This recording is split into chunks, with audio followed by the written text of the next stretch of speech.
Y bueno, pues en esta ocasión hablaremos un poquito acerca de la figura de Pancho Villa, dado que en estos días se conmemoran 100 años de su asesinato. Es un asesinato realmente lo que pasó, vamos a hablar de fallecimiento, pero bueno, fue una muerte dolorosa para el pueblo mexicano en 1923.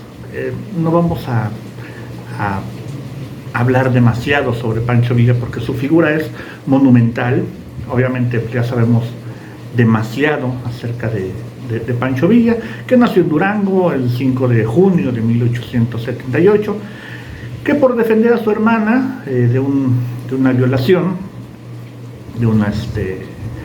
pues tuvo que huir, tuvo que esconderse, andar a salto de mata, hasta que en 1910 encuentra en la figura de Francisco I. Madero un motivo para redimirse, entrando con él a la revolución que derrocaría a Porfirio Díaz en 1911, 25 de mayo de 1911, cuando presenta su renuncia.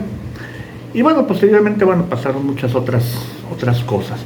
Una de las más importantes es que Pancho Villa cayó prisionero, estuvo prisionero en la cárcel de Santiago Tlatelolco, allá en el año de 1912, siendo Francisco I. Madero el presidente en ese momento.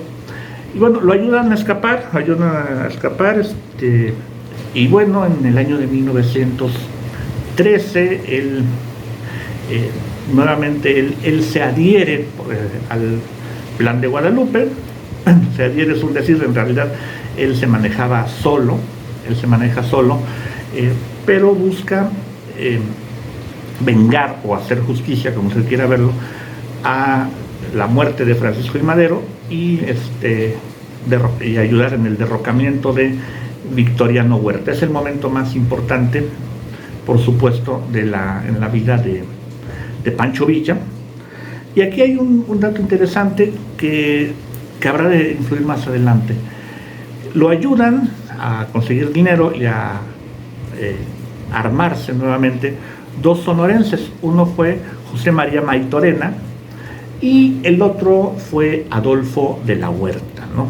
Bueno, pues, a partir de ahí vienen varios combates. Toma Ciudad Juárez, toma Chihuahua, ocupa el cargo de gobernador durante algunas semanas. Posteriormente, pues avanza con el ejército, con la división del norte, avanza hasta la Ciudad de México, y bueno, mucha historia que ya conocemos, que parte mucho de su leyenda.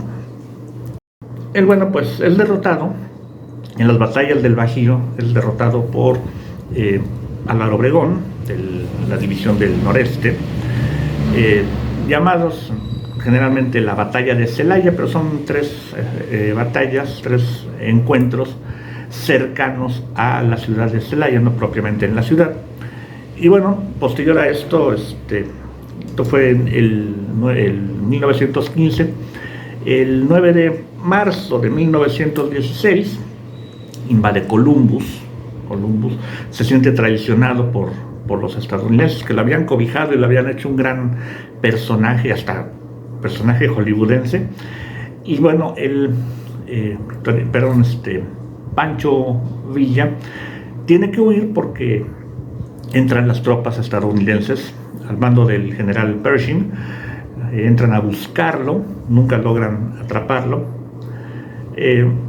pero bueno, anda nuevamente, como sabemos, a salto de mata, se anda escondiendo durante mucho tiempo, hasta que después de la muerte de Carranza, en la que no tuvo nada que ver, por cierto, el 28 de julio de 1920, los últimos 759 villistas deponen las armas, y bueno, Villa se retira, ¿no?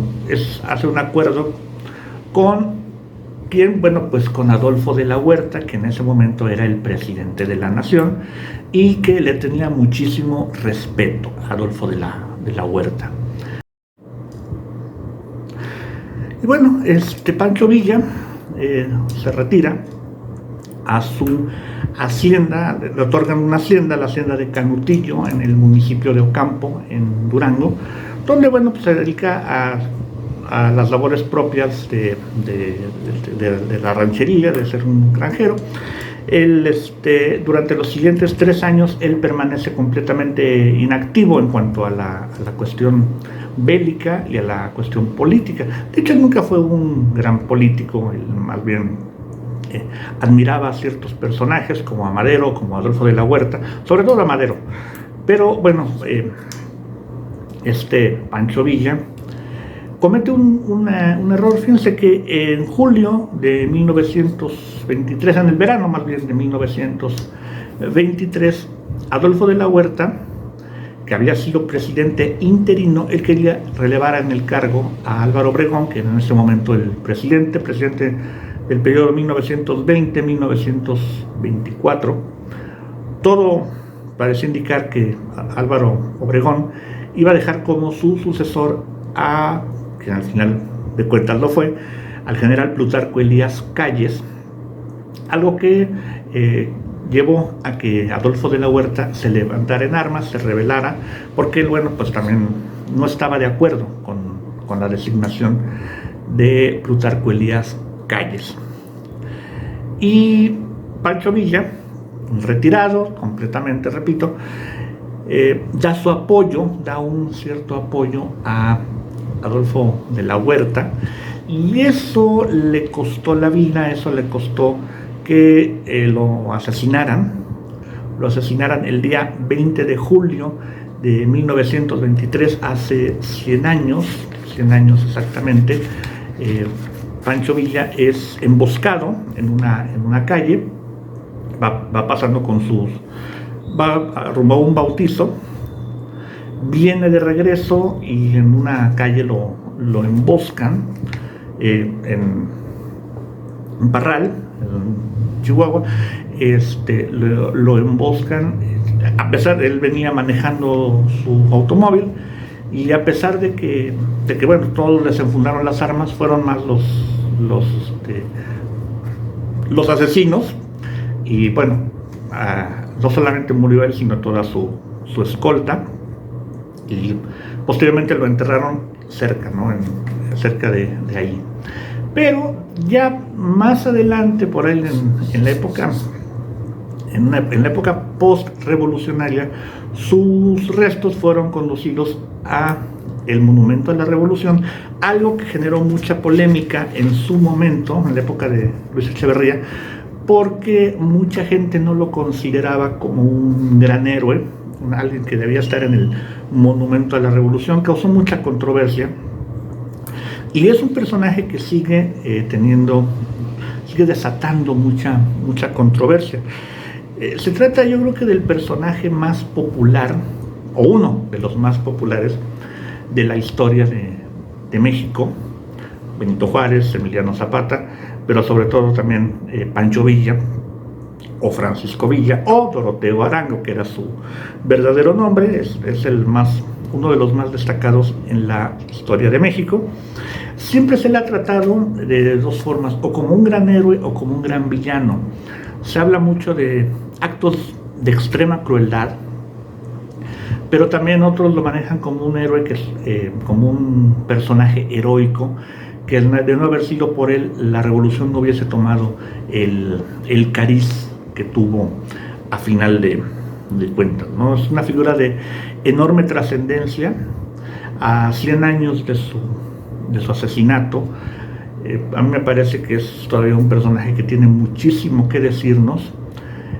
Ya sea visto como un héroe o como un villano, finalmente no es ni héroe ni villano, es un personaje de la historia, y yo creo que debe ser estudiado de esa forma, sin perder de vista la objetividad que nos debe caracterizar a nosotros como mexicanos. Bueno, pues la figura de Pancho Villa, figura entre la cual se han entretejido muchísimas leyendas alrededor, que si dejó un tesoro, que si que su cabeza, bueno, sabemos que desapareció su cabeza.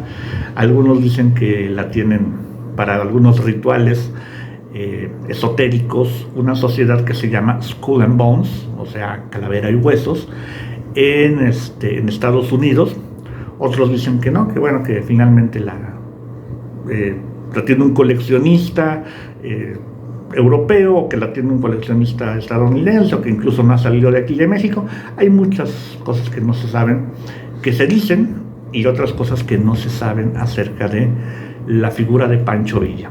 No quise pasar esta ocasión, en el marco de los 100 años de su asesinato, sin mencionar, sin hacer un video acerca de esta figura, que por supuesto merece nuestra atención, ya sea que lo considere usted como un gran villano o como un gran héroe que deba ser ensalzado. Creo que la figura de Pancho Villa sigue siendo de una enorme trascendencia aquí en México y a nivel Latinoamérica. Es cuanto.